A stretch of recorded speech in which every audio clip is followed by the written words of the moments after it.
தமிழ் நேயர்கள் எல்லாருக்குமே வணக்கம். நான் உங்க விஜய் சந்தியா பேசிட்டு இருக்கேன். இன்னைக்கு நம்ம எதை பத்தி பேச போறோம் அப்படின்னு பாத்தீங்கன்னா, ஒரு படமா இருக்கட்டும், ஒரு எதுவா இருந்தாலும் சரிங்க, ஒரு கதை, ஒரு கதாபாத்திரம், இது ரெண்டுமே நல்லா இருந்தாதான் அந்த படம் அழகா போயிட்டு இருக்கும். அதை கரெக்டா பிடிச்சி நம்ம விஜய் சேதுபதி அவர்கள் அவர் லைனா அந்த ஜேர்னி அவர் கரெக்டா கொண்டு போயிட்டு இருக்காரு. இப்போ புதுசா இன்னொரு படமும் அவர் கமிட் ஆயிருக்காரு. அது என்ன படம், யார் எடுத்திருக்கா, யார் நடிச்சிருக்கா, இந்த மாதிரி ஷூட்டிங் ஸ்பாட்ல என்னென்னலாம் விஷயம் நடந்தது அப்படின்றத இந்த வீடியோல ஃபுல்லா பார்க்கலாம்.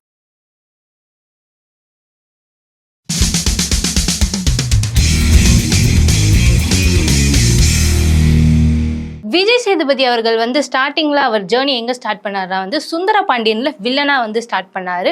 அதுக்கப்புறம் நிறைய சின்ன சின்ன ரோல் பண்ணி அதுக்கப்புறம் நிறைய கதாபாத்திரங்கள்லாம் நடிக்க ஆரம்பிச்சாரு.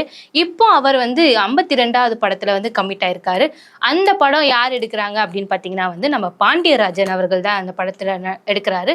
அந்த படத்துல யார் அவருக்கு ஹீரோயினா வராங்க அப்படின்னு பாத்தீங்கன்னா நம்ம நித்யா மேனன் அவர்கள் தான் ஹீரோயினா நடிக்கிறாங்க. இவங்க ரெண்டு பேரோட காம்போ எப்படி இருக்கும் அப்படின்றதுக்காக எனக்கு ரொம்ப ஆர்வமா இருக்குங்க. ஏன்னா நம்ம நிறைய நித்யா மேனன் அவர்களோட நிறைய காம்போஸ் எல்லாம் பார்த்திருக்கோம் இல்லையா. ஸோ அதுக்காகவே எனக்கு இந்த படம் பார்க்கணும் அப்படின்ற மாதிரி ஒரு ஆர்வம் இருக்கு.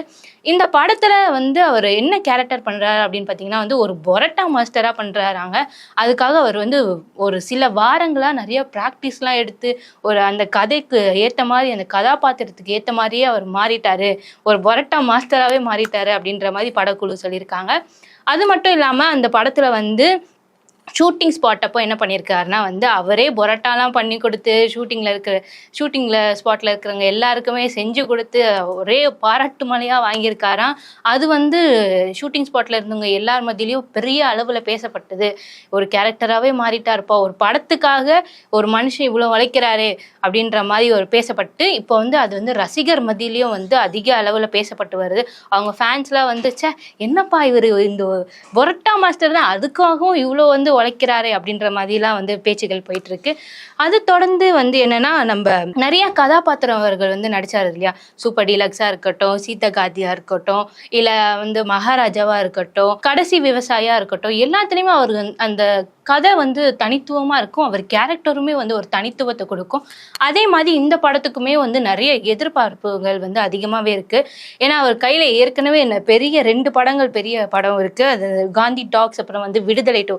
இந்த 2 படமே அவர் கையில பெரிய ஒரு என்ன சொல்றது பொக்கிஷம் மாதிரி அப்படின்னே சொல்லலாம். அதை தொடர்ந்து இந்த படமும் பெரிய அளவுல பேசப்படுமா அப்படின்றத நம்ம பொறுத்திருந்து பார்க்கலாம். அது மட்டும் இல்லாம அவர் நடிச்ச மகாராஜா படம் பெரிய அளவுல தியேட்டர்ல ரிலீஸ் ஆனப்பவே நிறைய பேசப்பட்டது.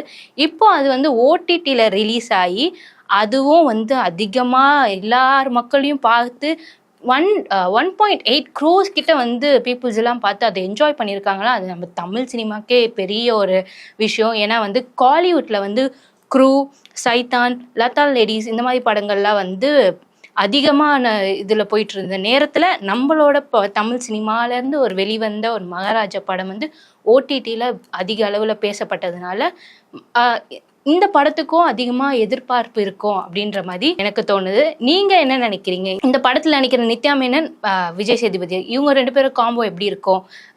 அது மட்டும் இல்லாம படத்துல என்னெல்லாம் நீங்க எதிர்பார்க்குறீங்க? யார் மியூசிக் டைரக்டர்லாம் இன்னும் சொல்லவே இல்லை இல்லையா.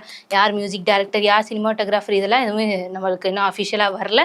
ஸோ யாரெல்லாம் இருந்தா நல்லா இருக்கும் அப்படின்றத நீங்க கமெண்ட் பாக்ஸ்ல கமெண்ட் பண்ணுங்க. தொடர்ந்து நம்ம சேனலை பார்த்துக்கிட்டே இருங்க. நிறைய சினி அப்டேட்ஸோட நான் உங்களை சந்திக்கிறேன். Signing off by Vijay Sandhya.